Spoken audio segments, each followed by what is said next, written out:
ગુજરાત ન્યૂઝમાં આપનું સ્વાગત છે। દક્ષિણી ફળિયા સાર્વજનિક યુવક મંડળ દ્વારા ગણેશોત્સવ માટે છત્રપતિ શિવાજી મહારાજની થીમ કરાઈ જાહેર। દક્ષિણી ફળિયા સાર્વજનિક યુવક મંડળ દ્વારા શ્રી છત્રપતિ શિવાજી મહારાજની થીમ લોન્ચ કરી અને પાઠ પૂજન કરવામાં આવ્યું।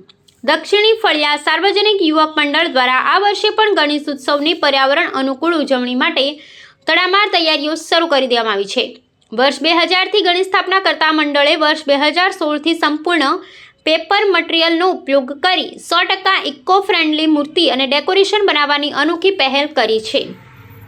आज मंडल द्वारा गणपतिजीना पाठ पूजन पवित्र कार्यक्रम योजायो हतो, जेमां बे महत्वनी जाहेरातो करवामां आवी हती। प्रथम मंडलनी प्रवृत्तिओने डिजिटल प्लेटफॉर्म पर लई जवा माटे कार्यकर्ताओ द्वारा एक नवी वेबसाइट लॉन्च करवामां आवी छे। बीजू उत्सवना 2 महीना पहला ज आ वर्षनी विशेष थीम श्री छत्रपति शिवाजी महाराजनी थीम जाहिर करवामां आवी छे।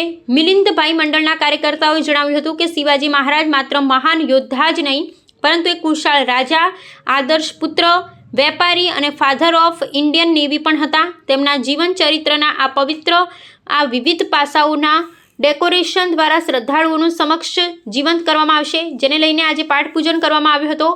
आ पाठ पूजन में मंडलना कार्यकर्ताओने स्थानिक लोको हाजर रह्या हता।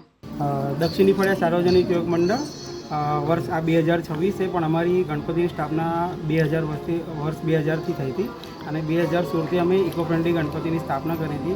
जे अमे स्थापना करी थी गणपति संपूर्ण पेपरना और डेकोरेशन पण संपूर्ण जे गुजरातनुं पहेલું એવું मंडळ हशे जे 2016 थी लईने 2025 सुधी अमे एना पर डेकोरेशन कर्युं छे।